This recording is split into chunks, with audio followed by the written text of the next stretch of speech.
Hoy día necesito que, de hecho, pongan el máximo de atención, porque este es uno de los temas más controvertidos que hay dentro del área de la construcción y probablemente también uno que implica en determinadas circunstancias grandes riesgos. Yo había conversado con ustedes la necesidad de que tengan una libretita, un lapicero, para anotar algunos conceptos que yo puntualizo, sobre todo aquí durante la clase y que no aparecen en los videos y difícilmente los puedan encontrar como una pregunta directa en Internet. Muy bien.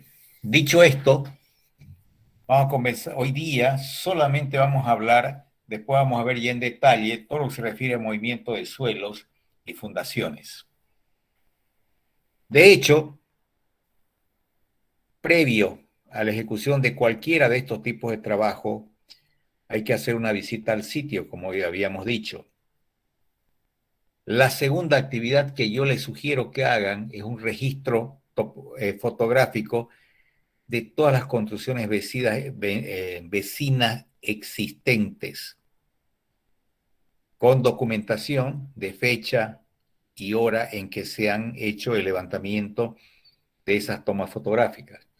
Si fuera posible, si fuera posible, y hay edificaciones relativamente nuevas, la mayoría de ellas seguramente cuentan con cálculo estructural, cuentan con planos de fundaciones, detalles de fundaciones, etcétera, que siempre que sea posible traten de consultar, traten de conseguirlos, porque nos va a permitir dar una idea clara con qué estamos, en qué, con qué nosotros, los problemas que podrían aparecer en el momento que nosotros hagamos nuestros movimientos de suelo. Muy bien. El movimiento de suelo pueden ser de dos tipos. Uno, básicamente, se refiere a excavación y otro a rellenos. Si hablamos de rellenos, es posible que en algún determinado momento ustedes, por las condiciones topográficas, requieran rellenar un terreno para lograr las cotas mínimas que le permitan, por decir algo, evitar cualquier problema de inundación, de drenaje, etcétera. Yo tuve la oportunidad de trabajar y ser el creador del proyecto Equipetrol Norte. Eso estaba tan abandonado, eran los basurales y los curichis del pueblo. De alguna manera, las personas, los propietarios de esos terrenos, que era el señor Fernando Asbun y el señor Vázquez, confiaron en mi persona para darle una solución al problema que había allí. Eran tan feos los terrenos que ni siquiera los loteadores se atrevieron a meterse en él. Bueno, para hacerla breve, yo hice un levantamiento desde el segundo anillo hasta el río Piraí, por la avenida San Martín, por lo que es la entrada ahora al Urubó, y del otro lado hasta el canal Isuto y del otro lado hasta la Roca y Coronado. Entonces hice un levantamiento de toda el área circundante y llegué a la conclusión de que teníamos que resolver el problema rellenando esa área. Pero cada centímetro de, que levantábamos nosotros, la altura del barrio ese significaba $1,200. Así que fue un trabajo muy complicado, un trabajo muy tedioso, y al final llegamos a la conclusión de dejar los niveles tal como hoy día están en ese barrio. Yo los invito a ustedes que puedan pasar por allí y van a ver que todo el saldo de la ciudad puede estar inundado, pero en ese barrio no queda una gota de agua, ni siquiera cuando está lloviendo. Tuvimos que rellenar y tuvimos que meterle 265.000 metros cúbicos de relleno. Para que tengan ustedes una idea, si fueran camionadas de 10 cubos, 26.500 camionadas. Y transformamos ese Curichi, ese basural, lo más feo que tenía el pueblo, en el mejor barrio de este país. Ahí nosotros le pusimos el pavimento, le pusimos el alcantarillado, la luz eléctrica, el agua, todo. ¿Por qué es el secreto? ¿Cuál fue el secreto del éxito de ese proyecto? Primero, identificar que era una zona inundadiza y que tenía muy mala fama porque el año 83 la gente navegaba en canoa y en lancha en toda esa zona. Entonces nadie iba a querer comprar terreno sabiendo que tenía el antecedente de la gran inundación del año 83. Hoy día Equipetrol Norte está más alto que el 60% del saldo de Equipetrol. Entonces ese relleno realmente se justificó. Cuando ustedes tienen que definir el nivel de altura en una calle que está pavimentada, la cosa es sencilla. Yo les sugiero que en ningún caso, bajo ninguna circunstancia, la casa que van a construir, el edificio que van a construir, el colegio que van a construir, lo que sea, no puede estar a una altitud menor a 40 centímetros. Del cordón de la vereda, 40 centímetros. Y es muy sencillo. Del cordón de la vereda, que normalmente tienen 3 metros, acá 3 y 3, 6 más 7 de calle, si tengo una pendiente del 1%, ya tengo 3 centímetros en la vereda para que el agua escurra. Si de ahí tengo 5 metros, tengo otros 5 centímetros, ya tengo 8 centímetros. Y si quiero sacar el agua del patio de atrás y que salga por pendiente natural, obviamente tengo que seguir suspendiendo el terreno. La cosa se complica cuando de repente no existen en el lugar información sobre el nivel que va a tener el pavimento en ese lugar. Usted va ahora y le pregunta a la alcaldía, no tienen idea.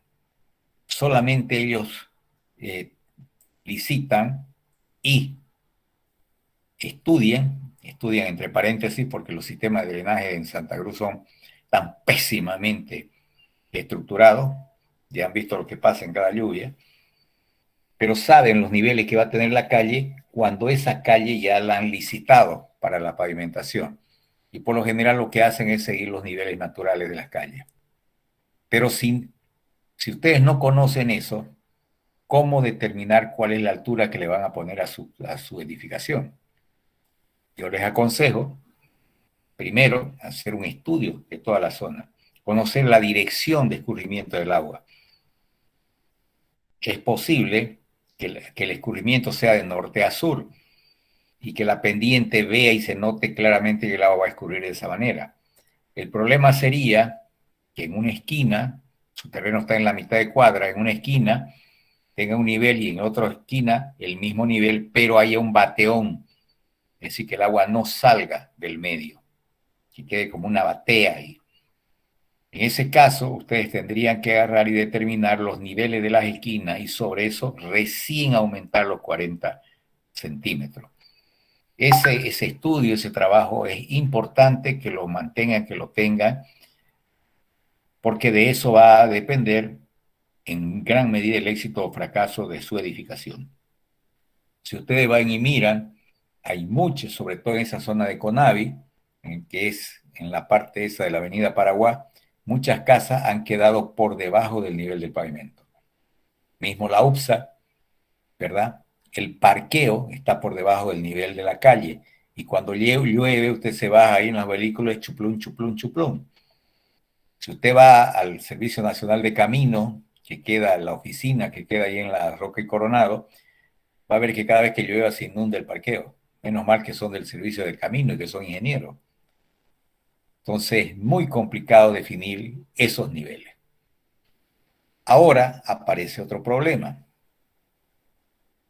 resulta que no solamente en Bolivia, en la mayoría de los lugares, la gente compra al paso.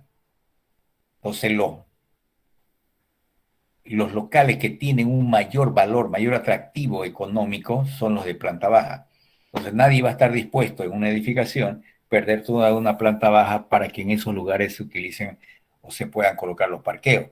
Y empezar con los departamentos, si fuera solamente un edificio de departamento, a partir del primer piso en adelante. Por reglamentación, dependiendo del tamaño de los edificios, dependiendo del tamaño de los departamentos, se requiere una cierta cantidad de parqueos por departamento o por negocio o por lo que fuera. Y todos esos parqueos, ¿dónde se colocan? Como el primer piso tiene un valor comercial muy elevado, normalmente se lo hace en el subsuelo. Entonces hay que excavar.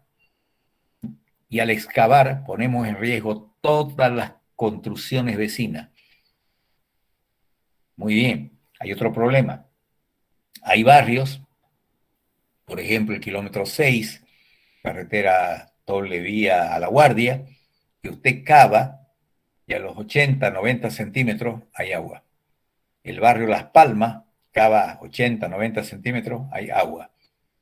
No solamente para hacer subsuelo, si en muchas de esas casas, en muchos lugares donde no hay alcantarillado sanitario, si usted quiere hacer ahí un pozo ciego y una cámara séptica, nunca va a funcionar. Porque lo que se hace es un pozo absorbente, se llega a arena, para que eso filtre los desechos que usted bota en él. Pero si está todo lleno de agua, el pozo ciego y la cámara séptica van a estar en medio del agua. Y de ahí vienen los malos olores, de ahí viene que la gente termina botando el agua de la lavandería, el agua de los baños a las calles, y pasan mucho tiempo en que no llueve y ve las casas llenas de barro, las aceras con mal olor, obviamente con la consiguiente contaminación. ¿Dudas hasta ahí?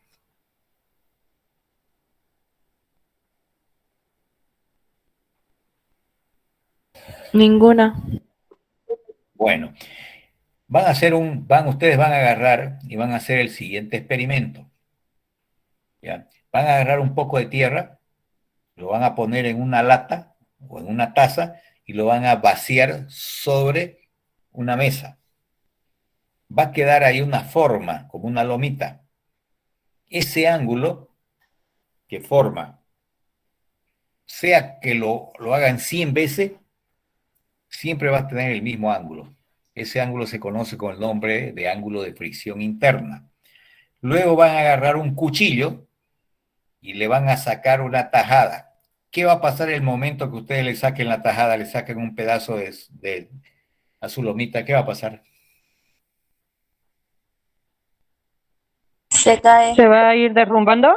Se va a deformar, porque va a querer volver a la posición original, a mantener el ángulo de fricción interna. Entonces, el momento que usted hace una excavación, ¿qué va a pasar con los terrenos vecinos?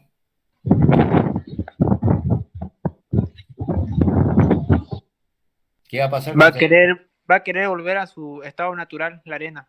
No a su estado natural, al ángulo de fricción interna natural. ¿Por qué Eso se sí, eso. derrumba? ¿Por qué se derrumba la carretera, la doble vía o la carretera que va a Samaipata? ¿Por qué se derrumba?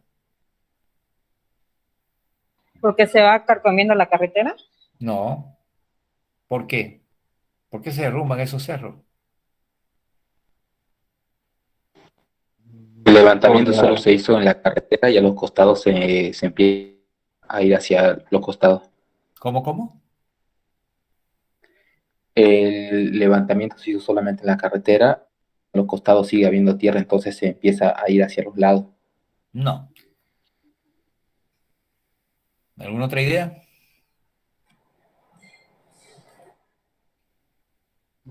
Por la humedad. No, bueno, la humedad, eso agrava el problema, ¿no? Pero ¿cuál es el problema de fondo?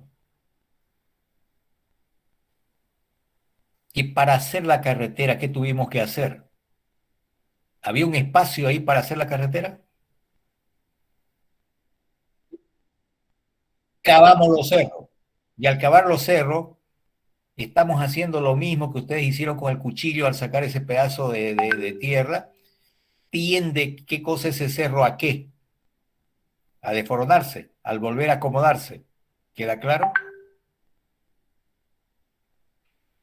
Con todavía un agravante mayor, por el peso que tiene semejante cantidad, ¿no es cierto?, semejante montaña ahí, que aprisiona y que obviamente va a terminar acarreando o llevándose por delante todo lo que usted le ponga. En muchos casos han puesto gaviones, en otros puestos han puesto pantalla de hormigón, y ha llegado un momento que se lo ha llevado los gaviones, se ha llevado la pantalla de hormigón. Entonces sabemos que cuando nosotros perturbamos el equilibrio natural del suelo, hay problemas. Por eso es que previo a la ejecución de cualquier tipo de trabajo de excavación, lo primero que tenemos que hacer es un registro topográfico.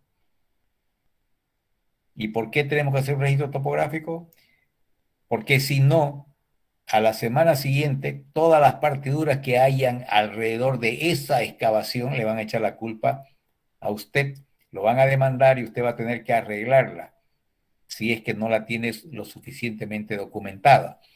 Es posible que usted ocasione ese tipo de problemas, pero es posible que no lo haga y que la gente se aproveche de esa situación.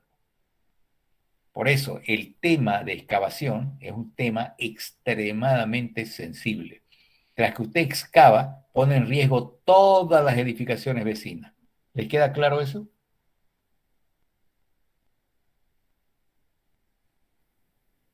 Sí, Muy bien. Ustedes saben que la altura mínima que tiene que tener el subsuelo para que un vehículo no tope el techo debería ser 240, porque una Land Cruiser con parrilla tiene 230 más o menos. Significa que del suelo natural, del terreno natural, del nivel del pavimento, tiene que entrarse 2,40 metros.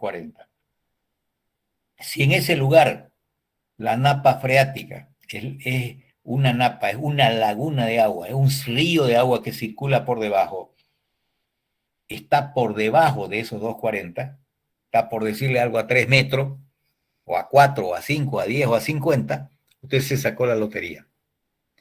Pero si la napa freática está, por decirle algo, a 1,20 metros y tiene que cavar 2,40 metros, eso huele a peligro. Cuando usted comienza a excavar, comienzan a carcomerse las paredes de los alrededores y es posible que termine colapsando las edificaciones vecinas. ¿Lo entienden o no lo entienden? Aparte, como dijo su compañero, le han sacado una tajada al cerro, lo han dejado sin una esquina. Y eso se agrava cuando llueve, ¿no es cierto? Por la presencia de agua. Entonces, la presencia de agua en la excavación de subsuelo es extremadamente complicada. Entonces, lo que tiene que hacer usted es direccionar toda el agua hacia un determinado lugar, colocar ahí un lugar, un reservorio, y bombear permanentemente las 24 horas del día para deprimir la napa freática, de manera tal de poder trabajar en lo seco en el saldo de la edificación. ¿Le queda claro?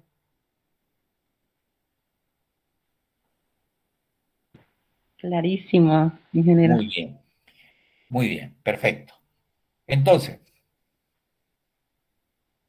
antes de hablar de movimiento de suelos y fundaciones, tenemos que agarrar y hacer una investigación. Primero, ¿cuál es la profundidad que necesitamos excavar? Ir al estudio de suelo y determinar qué tipo de suelos es el que hay hasta esa profundidad. En algunos casos hay gran variedad de suelo. Hay una parte que es arenosa, una parte que es limosa, una parte arcillosa, una parte que es de piedra, lo que sea. Entonces ese estudio de suelo le va a permitir más o menos entender de qué manera se va a comportar el suelo. Acá el suelo, en Santa Cruz, no es horrible, es peor que horrible. Usted se saca la lotería si por ahí encuentra un suelo de 0,8 kilos por centímetro cuadrado de tensión admisible. 0,8. En La Paz, en Cochabamba, va a pillar 4, 4,50, 5, hasta 6 kilos por centímetro cuadrado. Aquí no. El suelo es malininísimo. Son suelos aluvionales. Son suelos que cuando usted agarra y si están pavimentando una calle y pasan los rodillos esos vibratorios, terminan partiendo todas las casas porque comienza a acomodarse todo el suelo que está en los alrededores. De la misma manera que cuando ustedes tienen una lata de leche, de la leche en polvo, la abren y parece que está llena. Pero ¿qué pasa si yo agarro y golpeo y la sacudo? ¿Qué va a pasar con el nivel de la leche? Se va a sentar y va a quedar un Se va a vacío. sentar. Muy bien, eso pasa cuando usted agarra y pone un sistema vibratorio. Comienza a acomodarse todo el suelo de los alrededores y comienzan a sentarse las casas y obviamente comienza usted a tener problemas con todos los vecinos. Muy bien. Entonces, para proyectar una excavación, un sistema de excavaciones, ya sea de fundaciones, o vamos a hablar ahorita de un subsuelo, necesita conocer la profundidad de excavación, el tipo de suelo que va a excavar, ver si hay agua, si no hay agua. Una vez que sabe la profundidad y el tipo de suelo que va a excavar, tiene que determinar con ello qué maquinaria va a utilizar. Porque no es lo mismo cavar un subsuelo en un lote de 100 metros que cavar un suelo en un lote de 10.000 metros, como hicieron en el estadio para hacer, por ejemplo, el parqueo, esos parqueos que han hecho subterráneos. Entonces el equipo a utilizar va a ser distinto. En muchos casos, la excavación se hace a mano. Básicamente, ¿qué cosa? Picota, pala, asadón, lampa. En otros casos no se puede hacer a pulso. Tiene que trabajarse con equipo. En algunos casos se trabaja con una gallinita. ¿Conocen las gallinitas, no? De esos equipos que están en todas las esquinas ahí, que tienen una palita y una retro atrás. En otros casos, cuando la excavación es muy grande, ya se trata de grandes excavadoras. La excavadora no transporta material, está quieta. Y de ahí va cavando y va apartando a un determinado lugar. Después vienen las palas cargadoras, cargan ese material. La pala cargadora tampoco debe transportar ese material, se lo carga en una volqueta y esa volqueta tiene que ir a depositarlo en un determinado lugar. Es un ciclo. Entonces, no es lo mismo excavar en arena que excavar en suelo arcilloso que está en algunos casos extremadamente consolidado en piedra o en roca. Yo le hago todos sus trabajos a un grupo que son dueños del Shopping Center Norte de La Paz, el señor Fernando Ajún. Y me llevó un día a La Paz, estaban queriendo ampliar el parqueo del shopping y trajeron un equipo de mineros, porque la excavación ahí era piedra, era roca, lo hacían con explosivos, pero obviamente con mini explosivos, iban fracturando la roca, iban picando. Yo nunca había visto ese tipo de trabajo y tampoco me animaría a hacerlo. Me ocurrió una vez en esa zona de ida a Camiri, en Zanja Honda, tenía yo que hacer un tanque cisterna, cavar 2 metros. 8 metros tenía el tanque cisterna y 2 metros de profundidad. Dejé a mi gente, en ese tiempo no había los teléfonos celulares, las comunicaciones no son como las que hoy en día, y volví después de una semana y me imaginé que ya lo tenían totalmente cavado.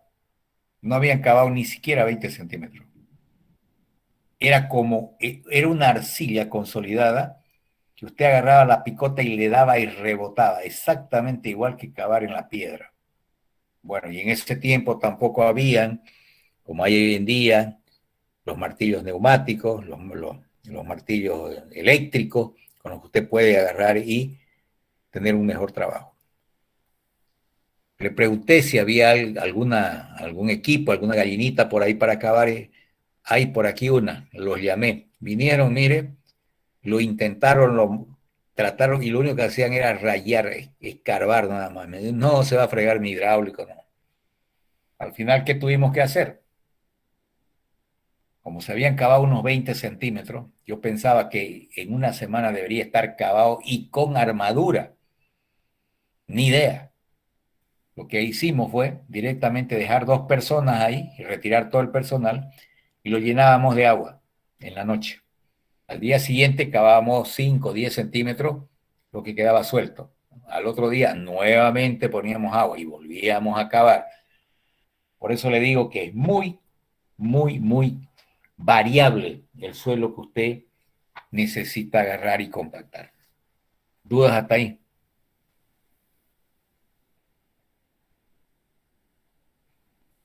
Otro problema. Si va a excavar subsuelo, como están haciendo ahorita edificios en el centro, el gran problema es que no pueden entrar los camiones a determinadas horas. ¿Sabían eso? Sí, ingeniero. Yo tengo entendido que solo entran en la noche y en la madrugada. Por eso, de noche, desde las 10 de la noche hasta las 5 de la mañana. Entonces, solo ese horario pueden trabajar. Y la empresa que le está excavando no puede ir a botar la tierra donde le dé la gana. Usted no puede ir a tirarle un camino, un lote, ahí o donde sea. Tiene que tener un lugar donde depositar esa arena o esa tierra o lo que fuera. Muy bien. Felizmente, hoy en día hay empresas especializadas que se ocupan de excavar estos subsuelos. Esas empresas colocan el equipamiento necesario, las volquetas necesarias, porque depende del ciclo. Si no, la pala está parada, la pala cargadora está parada mucho tiempo, o las volquetas están esperando durante mucho tiempo, hasta que terminen de cargarlas a todas ellas. Entonces hay que agarrar y calcular exactamente el ciclo, porque el equipo igual le cobra si está parado. Stand-by se llama. Muy bien. Una vez que nosotros conocemos la profundidad, conocemos el volumen, conocemos el tipo de suelo, tenemos que proponer los equipos con los cuales vamos a excavar. Tenemos que pensar que, como les dije, las palas excavadoras no se mueven, están paradas ahí y lo único que hacen es girar en torno al brazo. Y su alcance va a depender del tamaño de la pala, porque eso va a determinar, de la excavadora, porque eso va a determinar el círculo que pueden trabajar. La gente pensaba seguramente que agarra, cava y de ahí se mueve, y lo va y lo bota más allá. Nada, está quieta. Cava y se mueve y lo va colocando dentro de un área. Perfecto. Una vez que usted empieza la excavación, tiene que hacer un entibado. ¿Qué es entibado? Es colocar un amurallamiento para garantizar que el suelo de los vecinos, si no hay vecinos, el suelo del lateral o las viviendas o los edificios que hay al costado no se vengan abajo. Entonces comienza usted a hacer un entibado.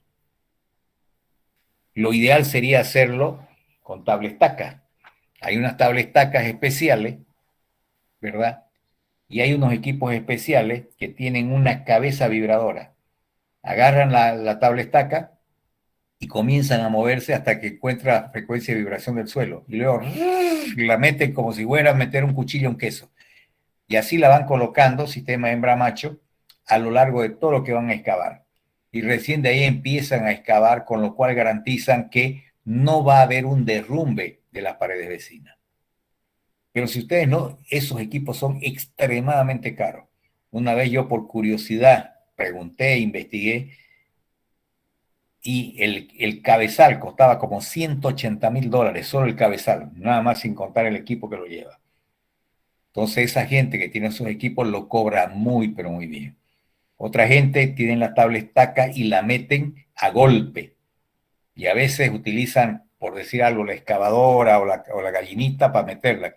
Eso es un crimen porque rompe todos los sistemas hidráulicos que esos equipos tienen, porque no están hechos para ello. Entonces lo ideal es ir excavando por partes. Se va excavando, se va sumurando, se va excavando, se va sumurando, se va excavando, se va sumurando. Para de alguna manera ir protegiendo las estructuras vecinas. ¿Alguna duda?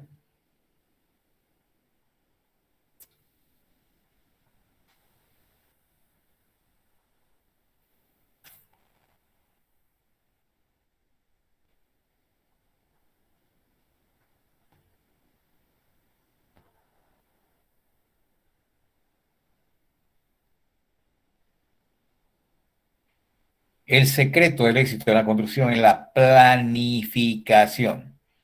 Y aquí nosotros en Santa Cruz somos excelentes improvisadores, pésimos planificadores. Vamos resolviendo los problemas en el camino. Hayamos dicho que los trabajos preliminares consistían en eliminar toda la tierra vegetal, eliminar los escombros de las construcciones existentes, todo lo que, y por último dejarlo a los niveles que nosotros queríamos.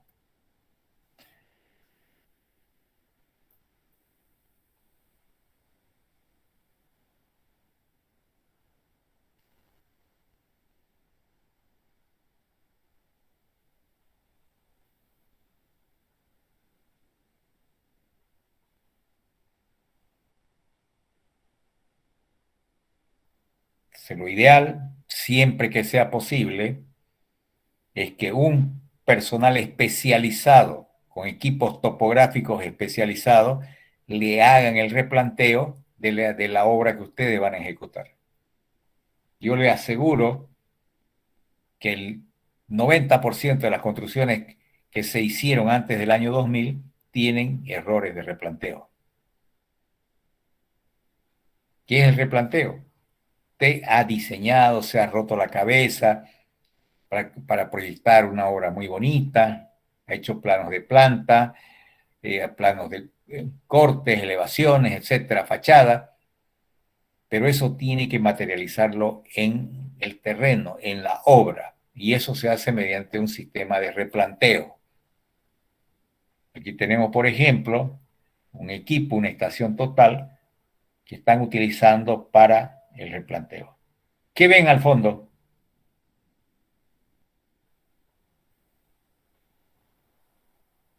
¿Me están escuchando? Una excavación, ¿Qué ven al fondo? una excavación. Un terreno de doble. ¿Qué ha pasado con el terreno? Se excavaron. Yo sé que lo han excavado, pero ¿qué ha pasado con el terreno? Está cercado. ¿Cómo? Está cercado. No. Fíjense, pues, agarren y miren, si están viendo. Detrás de la persona que está trabajando con el equipo ese. La tierra está removida. ¿Y qué ha pasado con la tierra? A mano izquierda, por ejemplo, y a mano derecha, ¿es lo mismo? No, hubo un pequeño Desnivel. No. Se está deslizando. Se está deslizando, se ha comenzado a desforonar. ¿Lo ven o no? ¿La ven? Todo ese material que está ahí es distinto que el que está a la derecha. El de la derecha no se ha deslizado, pero se ha comenzado a deslizar ahí. Esa persona que está ahí con ese equipo topográfico, lo que está haciendo seguramente es ubicando los lugares donde van a estar el pilotaje, qué sé yo.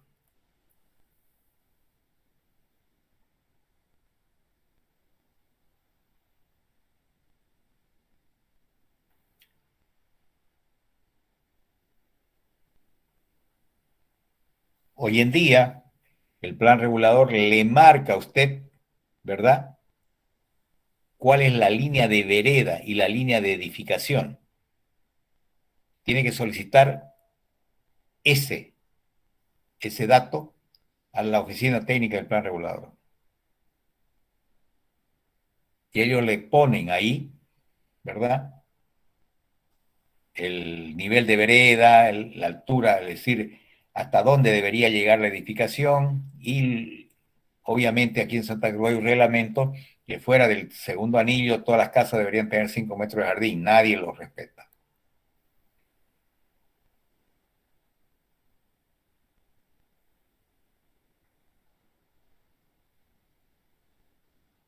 Acá el gran problema es que los arquitectos y los ingenieros somos flojos. Y agarramos y dejamos la responsabilidad de los replanteos en manos de los albañiles. Muchos de ellos que ni siquiera han ido a la escuela. Pero hay otros que está bien que se lo dejemos y confiemos en esa gente, en el capataz, en el contratista, en el albañil. Pero lo que menos que podríamos hacer, perdón, un segundingo ya, un segundito. Eduardito.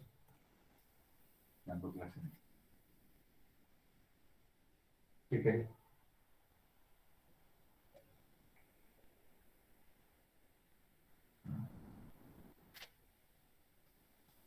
Bueno, yo te llamo a ustedes.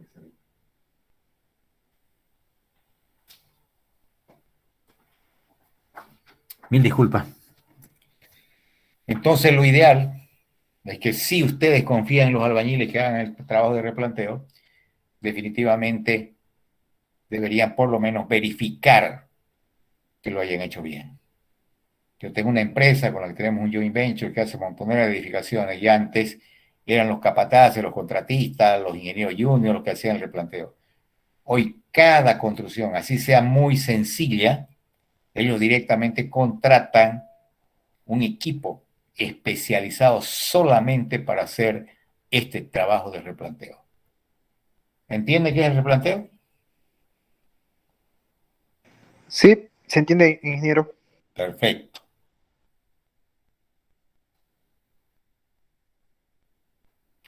Acá, por ejemplo, hablan de forma más sencilla de verificar la perpendicular es teorema 345.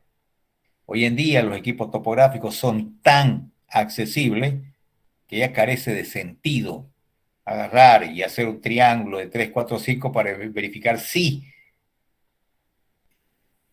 una línea con la otra son perpendiculares.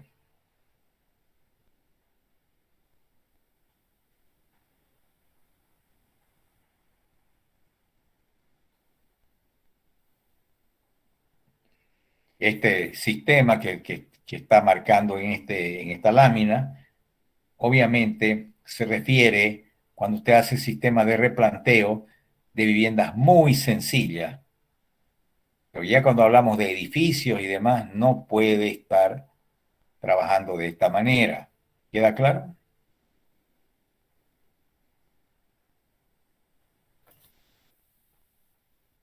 Ahí está. Pero como usted mirará en ambos lugares, yo lo pongo porque está dentro del programa, de qué manera se verifican los 90 grados.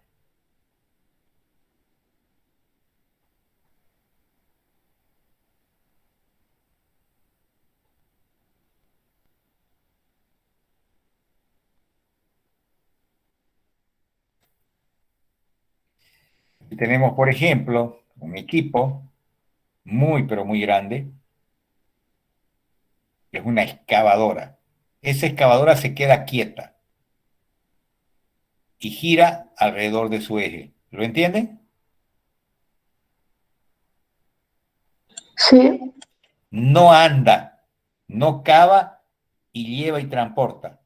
Se para ahí, fija, cava y lo va apartando. Y por lo general viene otro equipo, que es una pala cargadora, que lo carga en ese camión que ven en el fondo, que es un dumper, es un camión que lleva la tierra fuera del lugar. Son 3 equipos normalmente que se utilizan cuando las excavaciones son grandes. Es la excavadora, que es ahí. Después tenemos la pala cargadora, es una cargadora, inclusive en algunos casos se podría cargar con la pala, con la excavadora. Y el equipo que es el que transporta el material fuera del lugar.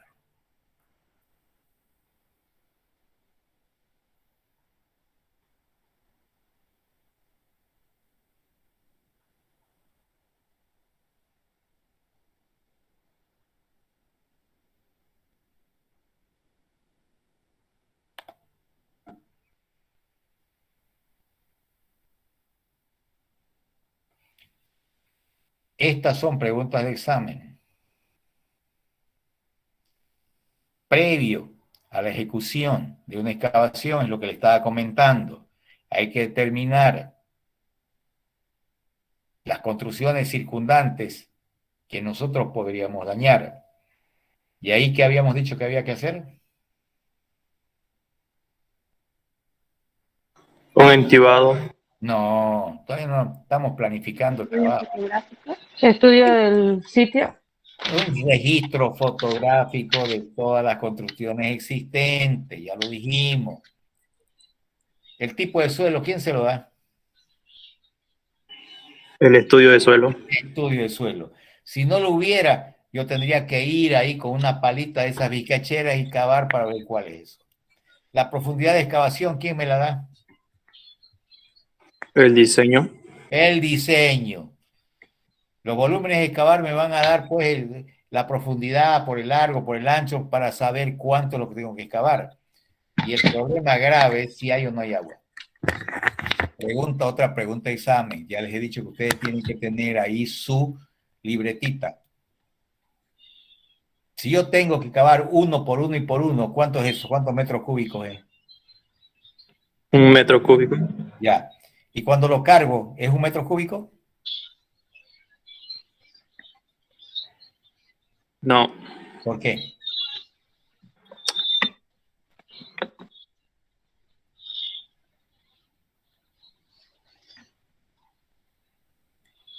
No está compactada la tierra. Excelente respuesta. Porque cuando yo lo saco va a ocupar un mayor espacio que cuando estaba en el suelo compactado durante millones de años. Y ese coeficiente se llama coeficiente de esponjamiento, por lo general es del 40%, 1.4. Entonces, cuando yo agarro y traigo tierra de relleno y traigo 1 metro cúbico, eso voy Ya a mira. cubrir 1 metro cúbico. Caramba, ya te estoy diciendo. Por favor, ese micrófono.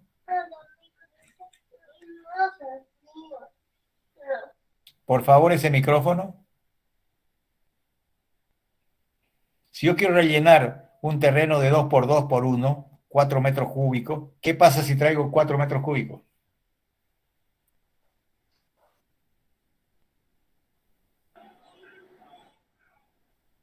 Le va a faltar tierra. Me va a faltar tierra, porque cuando lo compacte voy a perder el 40%. ¿Quedó claro? Mucha gente le ha pelado. Dice, no puedes, contratan una empresa y dicen, bueno, tenemos 10 por 30, 300, por 2 son 600 metros cúbicos. Sí, pues. Contadas las volquetas, fueron 800. Por esa razón que estamos hablando y que su compañero nos ha explicado muy bien. Cuando queremos nosotros rellenar, no podemos rellenar con material orgánico, no podemos rellenar con material limoso, no podemos rellenar con material arcilloso.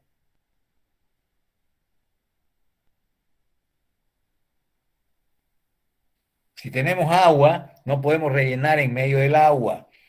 Tenemos que deprimir la napa, colocar un pozo ahí para sacar el agua, chuparse todo el agua que tiene que llegar ahí, empezar a colocar el suelo, compactar el suelo, y cuando recién lleguemos al nivel definitivo podemos dejar de bombear.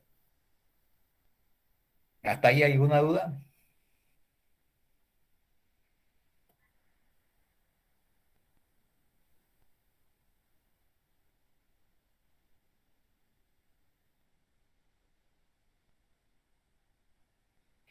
Todo lo que está ahí en esas láminas, lo que habíamos conversado con ustedes antes.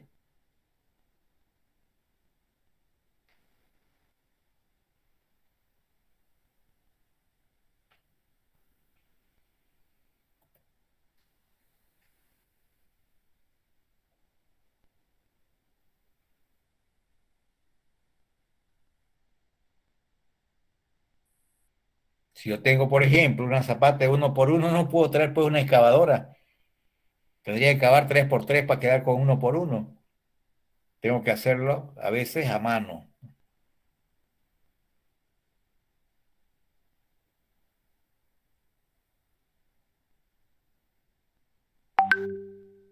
Otra cosa, pregunta de examen. Cuando usted excava más allá de 1,5 metros, requiere activamiento. Y para poder ingresar al lugar, requiere, según norma, una escalera con baranda a ambos lados. Si usted está haciendo una excavación y hay un derrumbe, tiene exactamente 1,5 minutos para sacarlo. Y no puede cavar con pala, con lampa, con nada. Si lo sepulta a un trabajador, o a usted o a cualquiera, después de 1,5 minutos, el tipo está muerto. Entonces hay que tener muchísimo cuidado. Mucha gente, bueno, aquí no tanto, pero cada vez escucho en La Paz que han quedado sepultados cuando han estado haciendo excavaciones destinadas, por ejemplo, a hacer su vivienda. Se ha desforonado el cerro y los ha sepultado. Y es imposible hacerlo con equipos mecánicos. No puede tener una pala cargadora usted y sacar a la persona que está enterrada.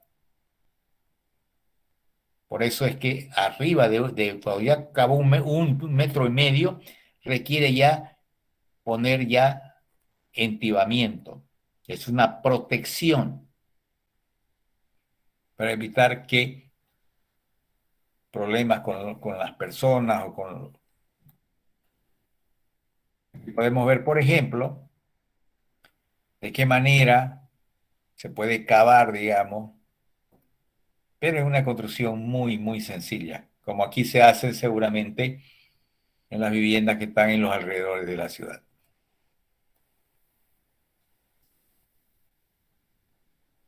Muy bien, ¿dudas hasta ahí?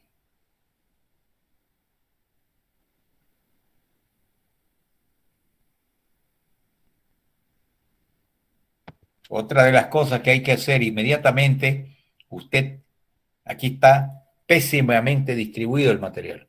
Usted lo que debería hacer una vez que va excavando es retirar todo el material del lugar. No puede quedarse así como está ahí en esa imagen. Porque eso está presionando el muro. Lo está presionando, no sé si la ven la flecha, ¿ves? ¿Ven esto? El peso de esto está presionando esto y con seguridad que esto se va a desforonar. Y esto se va a desforonar así.